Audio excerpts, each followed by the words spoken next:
Cara menggunakan conditional formatting di aplikasi Microsoft Excel. Untuk kalian yang belum tahu, conditional formatting merupakan fitur yang digunakan untuk memberikan format pada sel dalam kondisi tertentu. Nah, letaknya ada di tab Home, kemudian di bagian Style. Tuh ada tulisannya, conditional formatting. Ketika kita klik, di dalamnya ada Helix Cell Rules, kemudian ada Greater Than. Ini paling atas ya. Dan kita akan coba mulai dari Greater Than. Greater Than artinya lebih dari. Jadi Greater Than digunakan untuk menandai nilai yang lebih dari. Kita contohkan di nilai matematika ini ataupun MTK, kita akan coba menandai nilai yang di atas 6. Jadi blok terlebih dahulu, pilih conditional formatting, Helix Cell Rules, kemudian pilih Greater Than. Nah, tinggal masukkan aja kalian ingin nilai berapa. Contoh nilai 6. Secara otomatis nanti nilai yang di atas 6 itu akan diberi tanda. Dan untuk tandanya ataupun untuk tanda warnanya ini ya, bisa kalian ubah dan bisa kalian setting sendiri. Pilih di bagian tanda yang ke bawah sini, kalian bisa ubah menjadi kuning, kemudian juga bisa menjadi hijau, ada juga menjadi merah, dan yang lainnya. Kita contohkan yang merah aja guys. Kalau udah tinggal tekan OK. Nah, selain itu kalian juga bisa menggunakan cara ini guys. Contoh nih, di sini kita tuliskan MTK. Nah, di sampingnya kita ingin menjadikan sel kunci ya. Jadi ketika di sini kita tuliskan angka 7, nanti otomatis yang diberi tanda itu hanya di atas angka 7 aja. Nah, caranya gimana? Caranya kita blok. Kemudian kita clear terlebih dahulu, pilih conditional formatting, pilih clear rules. Nah, untuk menghilangkan format sebelumnya. Lalu pilih conditional formatting lagi, pilih Helix Cell Rules dan Greater Than. Sama seperti tadi. Cuma ketika kita disuruh untuk memasukkan angka, kalian klik sel yang ada di bawah ataupun sel kuncinya. Kalau udah tekan OK. Nanti ketika ini kita ubah menjadi 8, tuh yang diberi tanda itu yang di atas 8 aja. Ketika kita di sini tuliskan angka 6, maka yang di atas angka 6 akan diberikan tanda. Oke, itu yang pertama, namanya Greater Than, artinya lebih dari. Kemudian di bawahnya ada yang namanya less than. Kalau salah mohon maaf ya guys, saya nggak terlalu bisa bahasa Inggris. Intinya less than ini digunakan untuk menandai nilai yang di bawahnya ataupun kurang dari. Kita contohkan di nilai IPS. Kita akan coba beri tanda nilai yang kurang dari 8. Blok, conditional formatting, kemudian pilih less than. Nah, kita klik. Masukkan angka 8. Nah, ketika kita OK, maka nilai yang di bawah 8 akan diberikan tanda. Oke, kita lanjutkan. Ini langsung kita blok aja, biar nanti nggak bolak-balik. Di bawahnya lagi ada yang namanya between. Between ini digunakan untuk memberikan tanda. Between itu artinya di antara ya. Jadi untuk memberikan tanda di antara nilai tertentu. Coba kita klik saja, kemudian kita masukkan 6 dan 8 lah sebagai contoh. Langsung OK aja. Maka nanti nilainya ketika ada nilai 6, 7, 8 itu akan diberikan tanda. Yang kurang dari 6, 5 itu nggak akan. Kemudian yang lebih dari 8 itu juga nggak akan diberikan tanda. Oke, kita lanjut ke bawahnya. Di bawahnya lagi ada yang namanya equal to. Equal to itu artinya sama dengan. Kalian bisa lihat nih logo. Ini kan ada sama dengan, ini kurang dari, ini lebih dari.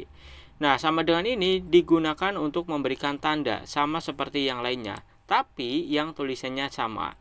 Kita contohkan di bagian jenis kelamin. Ini cocoknya di sini guys. Kemudian pilih conditional formatting, Helix Cell Rules, kemudian pilih equal to. Nah, kita ingin memberikan warna pada perempuan itu warna biru. Nah, maka kita tuliskan saja di sini perempuan. Kemudian kita ganti warnanya menjadi warna biru. Mana nih? Biru, oh nggak ada ya. Green aja deh. Kita gunakan warna hijau. Sebenarnya biru ada di bagian custom format. Kalian juga bisa memberikan tanda dengan bordernya yang berbeda, fontnya yang berbeda, ataupun warnanya. Nah, di sini ada guys warna biru. Tuh kita pilih OK aja, maka yang perempuan udah berwarna biru. Kemudian kita akan coba ubah yang laki-laki jadi warna merah. Pilih conditional formatting, Helix Cell Rules, kemudian equal to.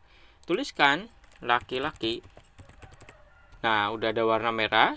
tandanya udah sesuai ya guys, kemudian tinggal kita oke aja. Oke, itu fungsinya dari equal to, untuk memberikan tanda pada nilai yang sama dengan data yang kita masukkan ya. Lalu di bawahnya ada yang namanya tag touch content. Tag touch content ini digunakan untuk memberikan tanda kepada teks yang sesuai dengan kata yang kita masukkan. Contoh, di sini kita blok di bagian nama. Nah, kemudian conditional formatting, helix shell rules, dan text touch content. Kita masukkan huruf U. Tuh, maka data yang tadi kita blok ketika ada huruf U-nya itu akan otomatis diberikan tanda, akan otomatis ada tandanya. Oke, kita coba ganti lagi menjadi U. Nah, otomatis yang ada tulisan U-nya itu akan diberikan tanda. Oke, intinya tag touch content itu digunakan untuk menandai teks sesuai dengan kata yang kita masukkan. Kalau udah, tinggal kalian tekan oke saja. Lanjut, di bawahnya ada yang namanya a date occurring. Nah, kalau ini digunakan untuk tanggal. Semisal kalian memiliki tanggal ujian seperti ini, ingin diberikan tanda oleh kalian, maka bisa menggunakan yang namanya a date occurring. Nah, di sini kalian bisa menandakan yesterday, today, tomorrow, last week, dan yang lainnya. Contoh, kita di sini pilih yang today ataupun hari ini. Kalau Microsoft Excel-nya kalian save, kemudian kalian buka besok, ini tandanya akan otomatis berubah guys ke tanggal 13. Nah, jadi untuk fungsi dari date occurring ini untuk memberikan tanda hari ini, hari besok, dan otomatis update sendiri, menyesuaikan dengan harinya guys. Kalau udah, tinggal kalian tekan oke saja. Lanjut, di bawah sendiri ada yang namanya duplicate value. Duplicate value digunakan untuk memberikan tanda pada nilai yang sama ataupun nilai yang duplikat. Kita contohkan nih di matematika lagi. Ini kita clear formatting dulu. Nah, clear rules ya. Kemudian kita pilih yang duplicate value. Semisal di sini, kalau ini digunakan untuk teks guys biasanya. Nah, kita digunakan untuk teks. Contoh nih. Ini kita di bagian nama, kemudian pilih clear dulu untuk menghilangkan format sebelumnya ya. Nah, di sini kita ganti ini menjadi Anggun. Oke, setelah itu kita blok. Kemudian kita pilih conditional formatting dan pilih duplicate value. Nah, ketika diklik, nanti otomatis yang datanya duplikat itu otomatis akan diberikan tanda. Untuk angka juga sama ya sebenarnya tadi. Ini kan ada angka 9-nya 2, otomatis tadi diberi tanda 8, itu juga diberi tanda. Pokoknya yang duplikat, entah itu teks ataupun angka, itu nggak masalah guys. Tuh, kalau kita pilih yang unik, ini bisa diklik, nanti yang diberikan tanda itu yang bukan duplikat. Jadi kalau kalian ingin memberikan tanda yang duplikat, pilih duplikat. Kalau pilih unik, yang diberikan tanda malah yang bukan duplikat. Untuk warna dan yang lainnya bisa kalian atur-atur sesuai dengan keinginan dan kebutuhan kalian. Oke, itu adalah fungsi conditional formatting di bagian helix shell rules. Greater than lebih dari, less than kurang dari, between itu di antara, equal to itu sama dengan, text touch content untuk mencari teks sesuai dengan kata ataupun karakter yang kita masukkan, date occurring untuk tanggal, duplicate value untuk mencari nilai yang duplikat ataupun yang sama. Lanjut, kita ke bawahnya ada yang namanya top button rules. Ini digunakan untuk mencari nilai tertinggi ataupun nilai terrendah. Contoh, di samping sini saya masukkan ada 1, kemudian ada 2, kemudian kita blok, kita tarik ke bawah aja deh. Selanjutnya kita bisa mencari top 10 item. Top 10 item artinya 10 nilai tertinggi. Jadi nanti ketika kita klik tuh, nilai 10 tertinggi akan diberikan tanda. Karena ini hanya 9 ya, otomatis semuanya ada tandanya guys. Coba kita kurangi jadi 3. Nah, ketika kita oke, maka hanya 3 nomor aja ataupun 3 teratas saja yang diberikan tanda. Nah, kalau yang top and button rules, yang pertama top 10 item digunakan untuk memberikan tanda ke nilai tertinggi. Entah itu 10 tertinggi, 3 tertinggi, 5 tertinggi bisa disetting. Top 10% ini digunakan untuk memberikan tanda juga, tapi kalau datanya berupa berapa persen guys. Button 10 item untuk memberikan tanda nilai terendah, mau 10 terendah ataupun 5 terendah. Ini button 10% berarti untuk memberikan tanda yang ke bawah cuma dalam bentuk persen ya guys. Lalu ada above average. Above average ini digunakan untuk memberikan tanda ke nilai yang di atas rata-rata. Oke, above average. Average kan di rata-rata ya guys. Kemudian above di atas rata-rata. Kalau below average berarti di bawah rata-rata. Oke, ini kita tidak contohkan semua, tapi ya saya harap kalian paham. Ini hanya dibolak-balik aja guys. Lanjut, di bawahnya ada yang dinamakan data bar. Oke, kita contoh di bagian jumlah aja. Kita pilih conditional formatting, pilih data bar. Tuh, data bar digunakan untuk melihat berapa tingginya sih barnya ataupun diagram batangnya untuk nilai yang kita miliki. Tuh, 22 segini, 20 turun, 25 berarti full, 17 paling rendah berarti paling pendek di bagian batangnya. Untuk warna dan yang lainnya bisa kalian sesuaikan sendiri ya guys. Ini ada banyak. Kalau kalian ingin yang warna aja, nggak ada gradasinya, pilih yang bawah. Ini kan warna biru bergradasi dengan putih. Kemudian ini ada ungu atau merah bergradasi dengan putih lagi. Kalau di bawahnya enggak. Ini hijau-hijau semua, biru-biru semua, dan yang lainnya. Lanjut, di bawahnya. Di bawahnya lagi ada yang namanya color scale. Tuh, ini tindihan ya.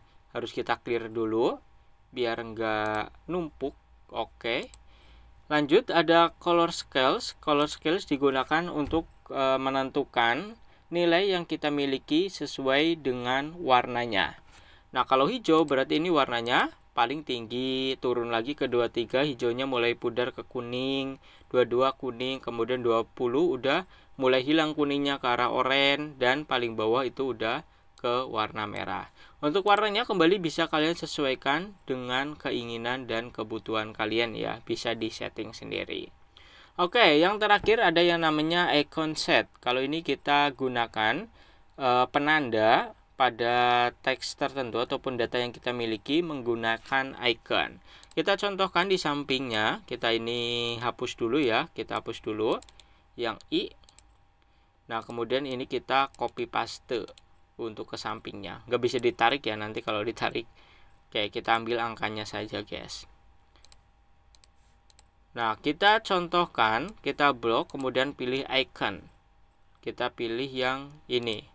Tuh, ketika warnanya yang tinggi itu akan centang, kemudian yang tinggi centang, kalau udah mulai turun itu akan mulai tanda seru, dan paling bawah itu udah menjadi silang.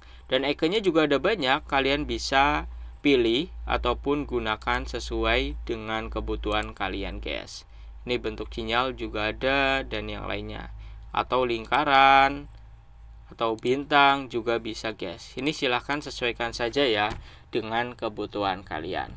Oke guys, itu aja mungkin untuk video kali ini tentang conditional formatting. Sebenarnya sangat simple untuk conditional formatting, cuma kalau kalian mengelola data yang puluhan, ratusan, ini akan sangat membantu guys. Itu aja untuk video kali ini. Jangan lupa like, comment, subscribe-nya jika video ini membantu kalian.